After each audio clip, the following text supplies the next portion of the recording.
જય બાબારી. જય બાબારી. બાબાનો પરચો એટલો સાચો છે કે જે બી કામ બાબાને ભીડાવે એ કરી દે એટલે ચોક્કસ થાય ને થાય. રામદેવજી મહારાજને કોઈ પણ કામ ભરાવો, તમે સાચી શ્રદ્ધાથી જો, નિષ્ઠાથી જો, તો બાબા ચોક્કસ પરચા પૂરે છે એવા હજારો ભક્તોનો બાબાએ પરચા પૂરેલા છે. બાબા રામદેવજીના ગુરુ કોણ હતા? એમના ગુરુ બાવા બાળીનાથ હતા. અને એમની સાથે સાથે જે ભેરવો હતો ને, જેનો ત્રાસ હતો, એના ગુરુ પણ બાવા બાળીનાથ હતા. બાબા રામદેવજીના માતા પિતા કોણ હતા? અને પછી રામદેવજી મહારાજ અહીં આવી અને સીધા કુમકુમ પગલો પાડી અને પારણિયામાં કોઢી ગયા. અને માતા મિનળદેવ ઘરમાંથી બહાર નીકળ્યા અને અહીંયા દૂધની દેખ ખરી એ ઉભરાતી હતી ઘરમાં. એટલે રામદેવજી મહારાજ તો ઉભા થઈ અને દૂધની દેગને જે અગ્નિ ખરી ને, અગ્નિ બંધ કરીને દૂધની દેગને ઠારી દીધી. એટલે પહેલો પરચો. જયારે બી બાબા રામદેવજીનું નામ લઈએ ત્યારે એમને લીલા ઘોડા સાથે જોડવામાં આવે છે. તો આ લીલા ઘોડા સાથેની કથા શું છે? ઘણા લોકો એમ કહે છે કે નાનપણમાં એમને લીલો ઘોડો પસંદ હતો. ત્યારે રામદેવજી લગ્ન કોના સાથે થયા? રામદેવજીના લગ્ન અમરકોટ દલપત સોઢાની પુત્રી અને નેતલદેવ સાથે લગ્ન થયા હતા. રામદેવજી મહારાજનો જન્મ 1409 થયો, ભાદરવા સુદ બીજ. અને 1458 એમને સમાધિ લીધી ભાદરવા સુદ બીજના દિવસે, ભાદરવા સુદ દશમના દિવસે સમાધિ. તો રામદેવજી મહારાજની એને બાધા રાખી હતી. રામદેવજી મહારાજે 33 દિવસ નહીં પણ 11 દિવસમાં કામ પાર પાડ્યું હતું. પછી એનો દીકરો પરણ્યો. તાર એ બહેનું એક અંગ ઓકું છે, એ આપણે ત્રીજું ઘર જ છે. આ રામદેવજી મહારાજના પુરાવા છે, મનાથી મોટા પુરાવા છે. નમસ્કાર મિત્રો, સ્વાગત છે તમારું અમારા ખાસ એપિસોડમાં. આજે વાત કરીશું બાબા રામદેવ વિશે, એમના ઇતિહાસ વિશે, એમના જન્મ પછી એમને જે બી સારા કામ કરે છે એમના વિશે. તો આજે અમારા સમક્ષ હાજર છે રામદેવજીના મોટા ભક્ત પાઠ અધિપતિ શ્રી પ્રવીણભાઈ પુરીજી. નમસ્કાર પ્રવીણભાઈ, મજામાં? નમસ્તે. જય બાબારી. જય બાબારી. તો પ્રવીણભાઈ, કહેવામાં આવે છે કે જયારે બી ભગવાન અવતાર લે છે ને, તો કોઈ ખાસ કારણથી લે છે, કોઈ ખાસ ધર્મના કામ માટે લે છે. તો જયારે રામદેવજી એ જન્મ લીધો તો કયા કારણથી લીધો? હવે આપણે એમાં કહીએ છીએ કે યદા યદા ઈ ધર્મ છે ના, એટલે ભગવાન જયારે ધર્મ ઉપર આપત્તિ આવે ત્યારે ભગવાનના અવતાર લેવું પડશે. અને રામદેવજી મહારાજે જે અવતાર લીધો એમાં એક તો ધર્મ ઉપર આપત્તિ, અને બીજું કારણ એ હતું કે અજમલ રાજા એ શિવના ભક્ત હતા અને પોતે વાંજિયા હતા. એટલે વાંજિયા હતા એટલે એ જમાનામાં ખેડૂતો ખરા ને, એ જમાનામાં ખેડૂતો જયારે આ ખેતરમાં અનાજ વાવવાનો સમય થાય એ વખતે અજમલ રાજા હોમા મળે ને તો ખેડૂતો પાછા વળી જતા. એવો પ્રશ્ન એકવાર અજમલ રાજાને બન્યો કે ભાઈ ચોમાસાનો દિવસ હતો ને અજમલ રાજાના હામાં જવા અને ખેડૂતોને ઓળ જોડી ખેતરમાં જવા, એટલે ખેડૂતો વળી જાય પાછા. એટલે અજમલ રાજાએ પૂછ્યું કે ભાઈ પાછા વળવાનું કારણ શું? એટલે કેમ કે રાજા તમે ઓજિયા છો. ઓજિયા એટલે દીકરો નહીં તમારે. તમારે કોઈ દીકરો હોય, જેને દીકરો ના હોય એને આપણે ઓજિયા કહીએ. એમ કે તમે શું ઓજિયા, એટલે ઓજિયાના શુકન લઈ અને આ લોકો ખેતરમાં જોય ને અનાજ વાવું ને. એટલે અજમલ રાજાએ કીધું 12 મહિનાનું અનાજ હું આપું, નહીં પાકતો. પણ છતાં ખેડૂતો માન્યા ને. એટલે અજમલ રાજાને એ દિવસથી એમ થઈ ગયું કે સાલું હવે મારે કંઈક આના માટે રસ્તો કાઢવો પડશે. એટલે સીધા કાશી વિશ્વનાથ નીકળી ગયા શિવજી જોડે. અને શિવજીની ભક્તિ જેને, આમ તો શિવજી ભક્ત હતા જ, પણ છતાં એમને ભક્તિ જે કરી ને, રાત દિવસ બસ શિવજીની ભક્તિ સિવાય બીજી કોઈ વાત જ નહીં. પછી છેલ્લે એમને કાશી વિશ્વનાથ પસંદ થયા કે માગો અજમલ, બોલો શું તમારે? એટલે એમને કીધું કે હે પ્રભુ, હે ભગવાન શિવજી, મારા તો મારા દીકરાની ખોટ છે, શેર માટીની ખોટ છે, મને દીકરો આવો. ત્યારે શિવજીએ કીધું કે ભાઈ હું તો કોઈનો દીકરો બન્યો નહીં, બનવું નહીં, પણ એક કામ કરો, તમે જજો દ્વારકા અને કૃષ્ણ ભગવાન તમને પસંદ થશે ને તમારા તે દીકરા સ્વરૂપે જરૂર આવશે. એમ પછી ત્યાંથી કાશી વિશ્વનાથથી ઘેર આવ્યા. માતા મિનળદેવ એમના ધર્મપત્ની મિનળદેવને મળ્યા. મળીને કીધું કે ભાઈ શિવજી જોડે આવી એક વાત થઈ છે અને મારે દ્વારકા જવાનું છે. એટલે એ સમયમાં એમને લાડુ અને એવું બધું ભગવાન માટે પ્રસાદ બની આવ્યું. અહીંથી લઈ અને સીધા, એ જમાનામાં તો સાધનો હતા નહીં, એટલે દ્વારકા ચાલતા દ્વારકા જોઈ છે. દ્વારકા પહોંચ્યા પછી ભગવાનની આરાધના કરે છે, ખૂબ પ્રાર્થનાઓ કરે છે. ભગવાન કૃષ્ણ ભગવાનની આરાધના કરવાની હદ વટાઈ દી છે. એક દિવસ જો, બીજો દિવસ જો, દિવસના દિવસો હોય છે, પણ ભગવાન મળતા નથી. અંતે આ તો રાજા વાજાનો ઓદરો. એટલે રાજા અજમલ સારું ભગવાન પસંદ મને કેમ થતા નહીં, એટલે એક લાડવો જે હતો ને એ સીધો ભગવાનની મૂર્તિ ઉપર માર્યો, કૃષ્ણ ભગવાનની મૂર્તિ ઉપર. એટલે પેલો પૂજારી ખરો ને એને નક્કી કર્યું કે આ તો આ ભગવાન મારે હમણાં મનીય મારશે. એટલે પછી પૂજારી કે ભગવાન તમને અહીંયા ભગવાન ના મળે. કે ભગવાન ક્યાં મળે? કે ભગવાન તો આ કાળી ધરામાં દરિયામાં શું, અને તમારા દરિયામાં જો તો ભગવાન મળશે ને મળશે.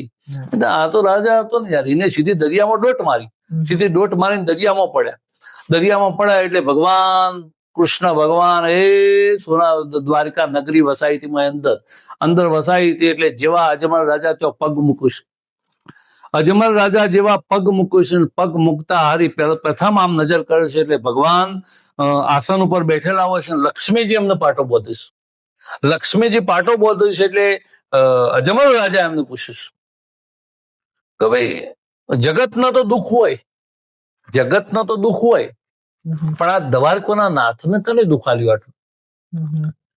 એટલે એ વખતે ભગવાન કૃષ્ણ બોલ્યા કે ભાઈ મને મારા ભગતે દુખાલ્યું છે. કે એવો ભગત કેવો હતો? તમારો હોય આઈને મારી ગયો? હોય નથી માર્યો, કે મારી મૂર્તિને મારી તો ભગત લાડુ મારી.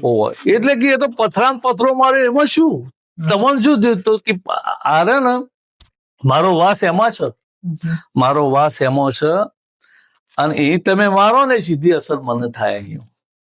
પછી એમની આગતા સ્વાગતા કરીશું. પછી પોતે જે આશાએ જાય છે એટલે કેતકી તો નહીં ને, પછી ભગવાન પોતે કે જા તારા દીકરો આવશે. એટલે એ વખતે અજમલ રાજા એક હઠ પકડે છે, ભાઈ દીકરો તો ખરો ભગવાન, પણ દીકરો એક નહીં, દીકરા બે. એક દીકરો દીકરામાં ના હોય, મને દીકરા આપો બે. એટલે એ વખતે ભગવાને કહ્યું કે જા ભાઈ વિરમદેવનો જન્મ થશે અને હું આઈને પારણિયામાં ઓઢી જોઈ. આવો બે વચન આલ્યો. બે વચન આપી અને અજમલ રાજાને અહીંયા ઘરે મોકલ્યા. અહીંયા ઘરે આવ્યા.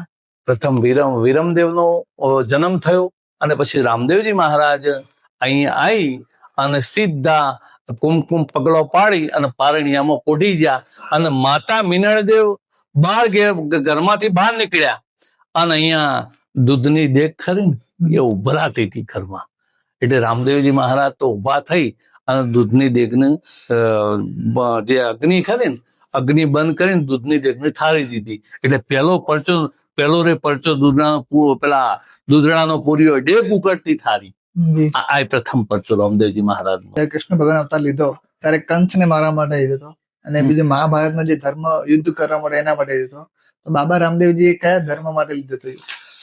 બાબા રામદેવજીએ સનાતન ધર્મ માટે, નિજ્ય ધર્મ માટે, અને એ જમાનામાં ત્યાં ભેરવા રાક્ષસનો ખૂબ ત્રાસ હતો અને ત્રાસના કારણે અજમલ રાજાની ભક્તિના કારણે પછી ભગવાનનો જન્મ લેવો પડ્યો. રામદેવજી મહારાજ કોના વંશજ છે? રામદેવજી મહારાજ લોકવાયકા એમ કે છે કે તુવર કુળના છે, પણ રામદેવ રામાયણ નો અભ્યાસ તમે કરો તો એમાં પાછું અગ્નિવંશમાં પણ બતાવવામાં આવેલા છે. એટલે આમ લોકવાયકા મુજબ આપણે તુવર વંશના એમને કહીએ છીએ. આજે બાબા રામદેવજી નો જન્મ કઈ સાલમાં થયો હતો?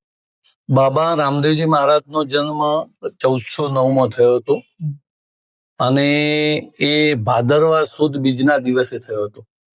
રામદેવજી જયારે જન્મ લીધો ત્યારે ભૈરવાનો ત્રાસ હતો, બરોબર? તો જે ભૈરવ હતો એ ક્યાંથી આવ્યો હતો અને એનો ત્રાસ કઈ રીતે કરતો હતો? ભૈરવ એ આજુબાજુ એના જે 12 કિલોમીટરનું અંતર ખરું ને એ અંતરમાં જ એમનો વાસ હતો એનો. અને એ બાબા બાળીનાથજીની જે ગુફા હતી, બાબાની જે ગુફા હતી બાબા બાળીનાથની, એ ગુફામાં જ રહેતો હતો અને એનો ત્રાસ આજુબાજુ ગામમાં ખૂબ જ હતો. બાબા રામદેવજીના માતા પિતા કોણ હતા? હવે એમના માતા એ મિનળદેવ અને પિતા અજમલજી હતા. જી. અને એમનો જયારે જન્મ થયો ત્યારે એમના કોઈ ભાઈ બહેન ખરા? હા, એમના ભાઈ બહેન ખરા. સજનાબાઈ હતા, એમના બેન હતા. પછી એમને ડોલીબાઈને પણ એમના બેન બનાયા હતા. 5 પીર સાથે જોડાયેલી કોઈ કથા કરી બાબા રામદેવજી? ખરીને એમાં એવું છે કે રામદેવજી મહારાજે ધર્મનો પ્રચાર ખૂબ જ કરી દીધો હતો.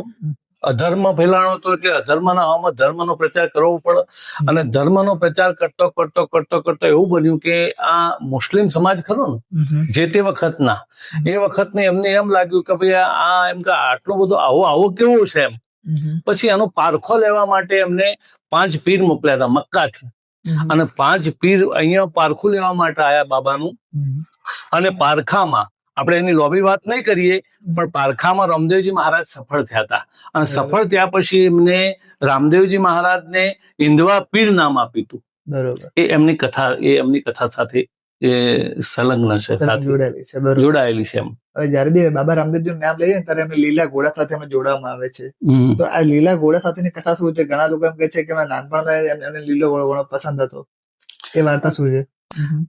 ઘણા એમ પણ કહે છે કે ભાઈ રામદેવજી મહારાજ એ જયારે એમ કે એવા વિરાન રણમાં જ્યાં ત્યારે હરિયાણી બાબાએ ઉત્પન્ન કરી હતી આમ લીલોતરી. એના કારણે લીલો ઘોડો કહેવાય છે. અને ઘણા માણસો એમ કહે છે કે ચોક્કસ લીલો ઘોડો હતો જ બાબા જોડે. જયારે બી બાબા રામદેવજી વાત કરીએ ને ત્યારે એમને રણુજા દર બીજે લોકો દર્શન કરવા જાય છે. ખાસ કરીને દર બીજે ખૂબ જ લાખો કરોડની સંખ્યામાં ભક્તો જાય છે. અને આપણે ડીસા શહેરમાં કહીએ ગમે દર બીજે કરોડોની સંખ્યામાં ભક્તો પધારે છે. તમે પરચો એટલો પેલો ખાસ છે. આ બધું એ લોકોની શ્રદ્ધાનો વિષય છે. લોકોનો કામ બાબા આ કળિયુગના દેવ રામદેવજી મહારાજ કહેવાય છે. અને રામદેવજી મહારાજ સાથે હનુમાનજી, આવા લોકોનો શ્રદ્ધાનો વિષય છે. લોકોનો પોતાનું કામ થયો હોય તો જ જતા હોય ને બાર બીજે. તો બીજો ભરવા જતા હોય તો કામ લોકો અત્યારે એમના મેઘ પર રૂપિયો ખર્ચવા તૈયાર નહીં, પણ રામદેવજી મહારાજે કામ કર્યો હોય તો જ જોય. અને એ હોવાની શ્રદ્ધાનો વિષય છે. જોય બાબા એ બાબાનો પરચો એટલો સાચો છે કે જે કામ બાબાને બિડાવે એ કરી દે એટલે ચોક્કસ થાય ને થાય. રામદેવજી મહારાજને કોઈ પણ કામ ભરાવો તમે સાચી શ્રદ્ધાથી જો, નિષ્ઠાથી જો, તો બાબા ચોક્કસ પરચા પૂરે છે એવા હજારો ભક્તોનો બાબાએ પરચા પૂરેલા છે. એટલે જ બાબા રામદેવજીનું એટલે જ બાબાનું મહત્વ આટલું બધું છે એમ. બરોબર. બાબા રામદેવજીના ગુરુ કોણ હતા? એમના ગુરુ બાવા બાળીનાથ હતા. અને એમની સાથે સાથે જે ભેરવો હતો ને જેનો ત્રાસ હતો એના ગુરુ પણ બાવા બાળીનાથ હતા. એટલે ભેરવો અને રામદેવજી મહારાજ એ બંને પાછા ગુરુભાઈ હતા. ઓકે. તો તો જે ભેરવો હતો એ શું રાક્ષસ જાતિમાંથી આવતો હતો? એ રાક્ષસ હતો નહીં, પણ એને રાક્ષસ બનાવવામાં આવ્યો હતો. એ લોબી કથા છે. એ બનાવવામાં આવ્યો હતો. મનુષ્ય જ હતું પણ એને એમાંથી રાક્ષસ બનાવવામાં આવ્યો હતો. એને એવો શ્રાપ હતો અને સાપના કારણે પછી એને રાક્ષસ યોનિમાં પ્રવેશ કરવો પડ્યો. બાકી જન્મથી રાક્ષસ હતો નહીં. સરસ. જયારે રામદેવજીના લગ્ન થયા ત્યારે રામદેવજી લગ્ન કોના સાથે થયા હતા? રામદેવજીના લગ્ન હાલ પાકિસ્તાન અમરકોટ દલપત સોઢાની પુત્રી અને નેતલદેવ સાથે લગ્ન થયા હતા. જી. રામદેવજીના કોઈ બાળક ખરી ગઈ હાલની તારીખ? રામદેવજીના 2 બાળકો. ઓકે. 2 બાળકો એમના એક રણુજા આવે છે, એક રણુજાથી થોડા અંતરે છે. એમ 2 બાળકો રામદેવજી મહારાજ. એમનો વંશજ હાલ તો ખૂબ વધી ગયો. બરાબર. હાલ રણુજાના ગાદીપતિ ભોમસિંહજી છે. હાલની તારીખમાં એમના વંશજ જ છે. અને વંશજ ખરા? હા, બીજા અમરસિંહ છે, બધા ઘણા છે એમના વંશજો. હાલ તો એમનો મોટો જથ્થો છે, પણ મૂળ ગાદીપતિ એ ભોમસિંહજી છે. બાબા રામદેવજીને ભાલો કોને આપ્યો હતો? ભાલો રામદેવજી મહારાજનો જન્મ થયો ને એના પછી ભગવાન શિવ એમના દર્શન માટે આવ્યા હતા. જેમ કૃષ્ણ ભગવાનના દર્શન કરવા માટે શિવ ગયા હતા ને, એમ રામદેવજી મહારાજનો જન્મ થયો ને એ વખતે ભગવાન શિવ આવ્યા હતા. અને એમને ભાલો, ખલક ખજાનો, અમર જોડી આ બધું એ વખતે રામદેવજી મહારાજને અર્પણ કર્યું. બરોબર. કહેવામાં આવે છે કે રાજા અજમલ છે ને એ ભગવાન કૃષ્ણને મળવા ગયા હતા. તો એ કોના વચનથી અજમલ રાજા છે ને એ ભગવાન કૃષ્ણથી મળવા ગયા હતા? હવે એમાં એવું હતું કે અજમલ રાજાની શિવજીની ભક્તિ ખૂબ હતી અને એ કાશી વિશ્વનાથને ખૂબ જ માનતા હતા. એટલે એના કારણે પછી શિવજી એમને પસંદ થયા હતા. અને પસંદ થઈને પછી શિવજીએ શિવજી જોડે દીકરાની માગણી કરી. તો શિવજીએ કીધું કે ભાઈ હું તો કોઈનો બેટો થયો નહીં, થવું નહીં, પણ તમે આ માટે દ્વારકા જો, અને દ્વારકા કૃષ્ણ વિષ્ણુ ભગવાન એ તમારો દીકરો થઈને અવતરશે, તમે ચોક્કસ જોજો. જી એ શિવજીના વચને ત્યાં ગયા હતા. જી હવે ઘણા બધા આપણે ભગવાનની વાતો કરીએ ને, તો દાખલા તરીકે કૃષ્ણ ભગવાન છે ને, તો એમની મૂર્તિ છે, કૃષ્ણ રાધાની મૂર્તિ છે, ગૌરી શંકરની મૂર્તિ છે. તો એમ જે રામદેવ પીર છે, તો એમની ધર્મપત્ની સાથે મંદિરમાં એમના ધર્મપત્ની સાથે કેમ નથી? એ એટલા માટે કે રામદેવજી મહારાજ જ્યારે સમાધિ લેવા માટે નીકળ્યા, તો સૌથી પહેલા એમના માતા મીનળદેવ, પિતા અજમલજી, પછી એમના ગુરુદેવ, આ તમામને મળ્યા. અને મળ્યા પછી એમને એમ થયું કે સાલો હું બધાનું મળ્યું, તો એમ કે મા નેતલદેવ તો મારી અર્ધાંગની છે, મારે એમને ખરેખર મળવું જોઈએ.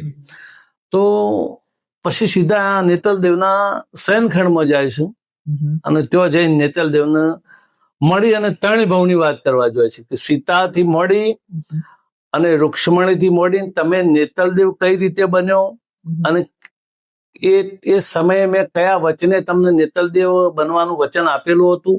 આ બધી વાતો કરવા માટે રામદેવજી મહારાજ નેતલદેવ જોડે જતા, અને જેવી વાત કરવાની તૈયારી કરી એવા દાલીબાઈ તો આવી ગયા.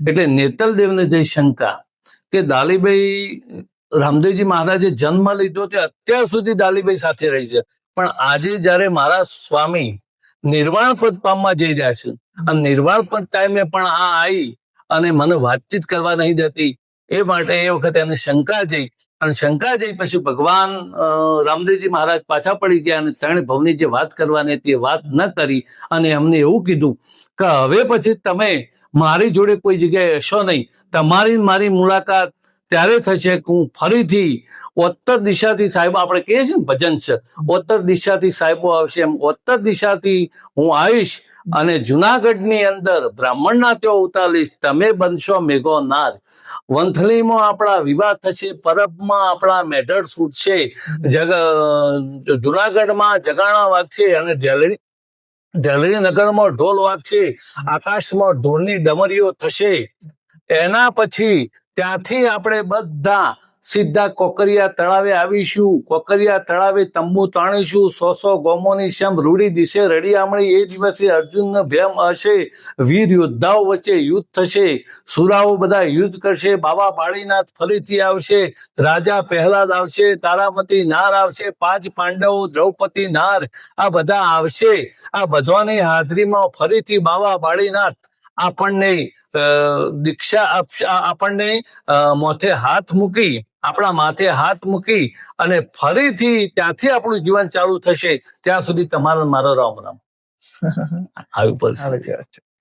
કહેવાય છે કે બાબાને 12 બીજના ધણી કહેવામાં આવે છે. હા, તો 12 બીજના ધણી એમને કેમ કહેવામાં આવે છે? રામદેવજી મહારાજ 12 બીજના ધણી કહેવાય છે, પણ 12 બીજના 12 બાબા 12 બીજના 12 છે, એટલે 12 બીજના ધણી કહેવાય છે. બરાબર, એના 12 સ્વરૂપો છે. આ બધું આ બધું લેવા જઈને તો લોબી કથા છે. લોબી કથા. આ ઇન્ટરવ્યુ કરું ને, આ ઇન્ટરવ્યુ લગભગ 1.5 થી 2 કલાક થઈ જાય. નહીં, પછી અંદાજે 2 દિવસ બી લાગી જાય. હા, ચોક્કસ.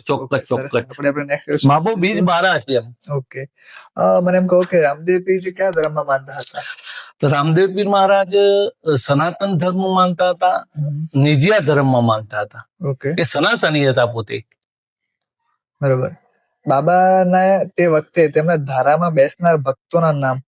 હવે એની ધારામાં તે વખતે બેસતા માલદેવ રૂપાદેવ હતા, જેસલ તોરલ હતા, હાલો હુલો હતા, બાવા ઉગમશી હતા, ગઢ ગિરનાર જુનાગઢના તમામ જોગીઓ હતા. બધા એમની ધારાના બધા સંતો હતા. જી.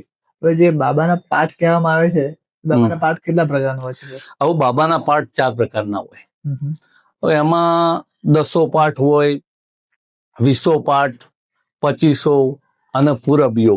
હવે આ 4 પાઠોમાં 4 પાઠ પહેલા કોને કરાયો? કે ભાઈ રાજા પહેલાદે કરાયું.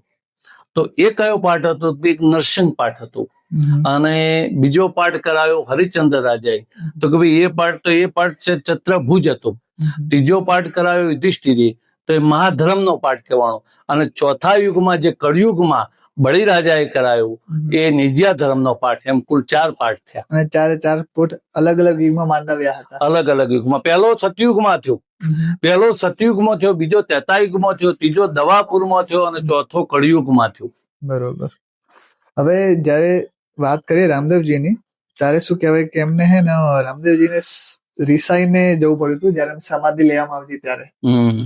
તો રામદેવજી ને કેમ રિસાવવું પડ્યું અને રિસાઈને હાલ એ કઈ જગ્યાએ આવેલી? સૌથી પહેલા તો મને જાણો કે સમાધિ વખતે વાત શું છે કે રિસાય એ બધી વાત શું છે? હવે એમાં એવું હતું કે રામદેવજી મહારાજે જે વખતે સમાધિ લેવા નીકળ્યા એ વખતે સમગ્ર તુવર કુળ, સમગ્ર ગામ એમને બધાને એવું કીધું હતું કે હું જયારે સમાધિ લઉં, હું જયારે નિર્વાણ પદ પામું, એના પછી ખુદ કૃષ્ણ ભગવાન આવે કે તિલોકી નાથ આવે કે હું પાછો આવું તો પણ આ સમાધિ ખોલતા ગમે તે કે ઉપરથી પેલા ભગવાન આવી જાય તો પણ સમાધિ ખોલતા નહીં. મારી સમાધિ આપ્યા પછી સમાધિ નહીં ખોલો તો તમારી દર 3 પેઢી એક પીર પાકશે. અને જો સમાધિ ખોદી તો હું અહીંયા રહીશ નહીં. એટલે રામદેવજી મહારાજની પછી એવું બન્યું કે રામદેવજી મહારાજે સમાધિ લઈ લીધી, આ લોકો બધા પોકરણગઢમાં આવી ગયા. એના પછી રામદેવજી મહારાજના માસ્ય ભાઈ હતા અરભુજી. હવે અરભુજીના વચને રામદેવજી મહારાજ બંધાઈ ગયા હતા કે સમાધિ લેતો પેલો હું તમને મળીશ. હવે સંજોગ એવો બન્યો કે અહીંયા સમાધિ લઈ લીધી પણ રામદેવજી મહારાજના વચન તો પૂરું કરવું કે ના કરવું. એટલે રામદેવજી મહારાજ પોકરણના વનમાં જાય છે અને હામાં ભાઈ એમના આશ્રય બંધવા એ પણ હામાં આવીશ અરભુજી. હવે આ બંને ભેગા થાય છે. સમાધિ લીધા પછી તો કહુંબા પાણી કરશે અને કહુંબા પાણી કરી અને ખલક ખજાનો, અમર ગેડીઓ અને એવી 4 વસ્તુ ખરી ને, એવી 4 વસ્તુ રામદેવજી મહારાજ અરભુજીને આપે છે. એવું કે છે કે ભાઈ તમે આ 4 વસ્તુ પોકરણગઢમાં જઈ અને અજમલ રાજાને આપજો. હવે રામદેવજી મહારાજ ત્યાંથી નીકળી જાય છે, કહુંબા પાણી કરીને છૂટા પડે છે 2 જણા. આ અહીંયા આવે છે એટલે આખું ગામ શોકમગ્ન હોય છે, આખું ગામ શોકમગ્ન હોય છે, આખું ગામ શોકમગ્ન હોય છે. એટલે અરભુજી આવીને ગામમાં આવીને ઉભા રહે છે કે શું એમ. તો પછી લોકો કહે છે કે ભાઈ રામદેવજી મહારાજ જતા રહે. તો અરભુજી એમ કહે છે કે ભાઈ રામદેવજી મહારાજ જતા ના.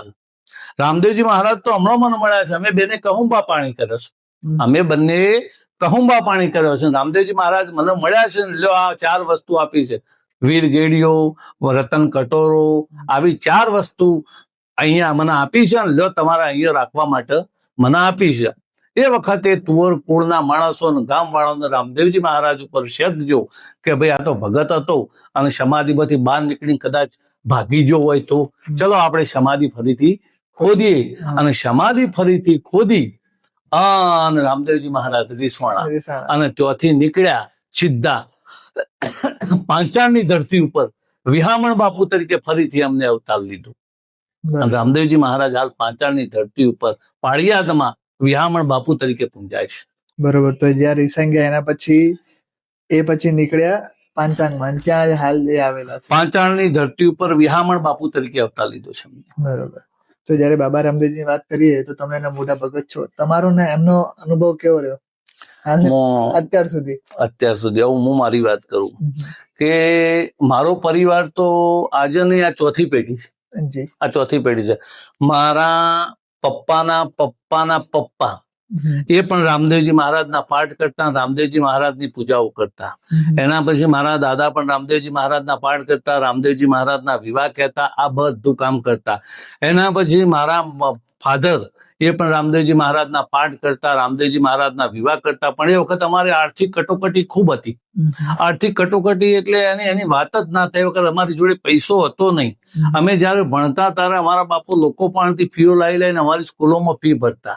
પણ રામદેવજી મહારાજે જેને જેને ભજ્યા એની પેઢી પાવન થાય ને થાય એનો પુરાવો મારા ઘરમાં છે આજની તારીખે ગવર્મેન્ટમાં 5 જણો નોકરી અમે કરીએ છીએ. સરકારી નોકરી મારા પરિવારમાંથી અમે 5 જણો એક જ ઘરમાંથી કરીએ છીએ. એ બધો પ્રતાપ અલગ ગણી રામદેવજી મહારાજનો છે. અને એમનો અમે આખી હું જીવું ત્યાં સુધી હું પણ પૂજા કરીશ. પાછળ છોકરોને કહેતો જઈશ બધાને ભૂલજો પણ રામદેવજી મહારાજ ના ભૂલતા. એ આપણો એને આપણી પેઢી તારવા વાળો હોય ને તો ફક્ત ને ફક્ત રામદેવજી મહારાજ છે. જી. તો હાલની તારીખમાં જેમ તમે રામદેવની જેમ પૂજા અર્ચના કરો છો અને અમારા સૂત્રો સાથે કે તમે અલગ અલગ ગામમાં જાઓ છો, રામદેવજીની તમે વાર્તાઓ બધા સંભળાવો છો, તો એ પાઠ શું હોય છે ને કયા પ્રકારનો હોય છે? આપણો પાઠ ખરો ને, અમે જે પાઠ કરીએ છીએ ને એ હાલ નિજિયા ધર્મનો કહેવાય. બરોબર. એટલે કળિયુગનો પાઠ ખરો ને, કળિયુગમાં પાઠ અમે નિજિયા ધર્મનો કરીએ, એક જ્યોતનો પાઠ કરીએ. અને પાઠ દરમિયાન શરૂઆતમાં બાબાની જ્યોત પ્રગટ કરીએ. જ્યોત પ્રગટ કરતી વખતે બાબાના મંત્રો બોલવાના હોય, તમામ એરાદો બોલવાના હોય. આ બધું બોલી અને બાબાની જ્યોત અમે રાતે 9:15 અથવા 10:15 પ્રગટ કરીએ. સવારે 4 વાગે બાબાની જ્યોત વળે. રામદેવજી મહારાજ જ્યાં સુધી અમારે અહીંયા પાઠ ઉપર એમની જ્યોતમાં હાજરી હોય ત્યાં સુધી અમે અમારી ગાદી છોડી અને કોઈ પણ જગ્યાએ જઈ શકીએ નહીં. અને પાઠનું મહત્વ એટલા માટે છે કે આ પાઠ આજનો નથી. પાઠ તો આદુ અનાદિનો છે. આ સૃષ્ટિની રચના જે વખતે કરી, સૃષ્ટિની રચના કરી એ વખતે પાઠ શિવજીએ, આપણે ભગવાન શિવજીએ પાઠ કર્યો હતો. માતા ઉમિયાએ આરતી ઉતારી હતી. રામદેવજી મહારાજ તો પાછળથી આયા અને એમને તો એ ધર્મનું વર્યા છે. આ જે પાઠ પૂજા કરી ને એને ચાલુ રાખી બાબાએ. બરાબર. બાબા પાછળથી આવ્યા અને પછી એમને એ વખતે છેલ્લે પાઠ રણુજામાં થયું એ વખતે રામદેવજી મહારાજે એક વચન આપ્યું કે ભાઈ જો મારો પાઠ થશે, જ્યાં ગુગળનો ધૂપ થશે, જો મારા નામનો 5 ગણો ગવાશે, ત્યાં જ્યોતના અંતરિક્ષમાં મારી હાજરી હશે ને હશે. એ પાઠનું અમારું પ્રમાણ છે. બાબા આઈનું ભાર એ એમનું વચન છે, એમનો સંદેશ છે. સરસ. હવે રામદેવજી બાળપણની કાં તો પછી મોટા થયા પછી કઈ એવી નાની વાર્તા જે આજ સુધી દર્શકોને નથી ખબર, એ કોઈ તમારી સાથે કોઈ છે? એમાં રામદેવજી મહારાજનો રામદેવજી મહારાજનો ઇતિહાસ જોવો પડે કે રામદેવજી મહારાજ જન્મ્યા તો પછી શું, કુમકુમ પગલો કરીને અજમલ રાજાના ઘેર પધાર્યા. એમના પછી એમને ભેરવા ત્રાસ હતો, તે ભેરવા રાક્ષસને હણ્યું. એના પછી એમને પોતાનો લગ્ન કર્યો એટલે એમને બેનને પણ પઢાર કુળનો ત્રાસ હતો.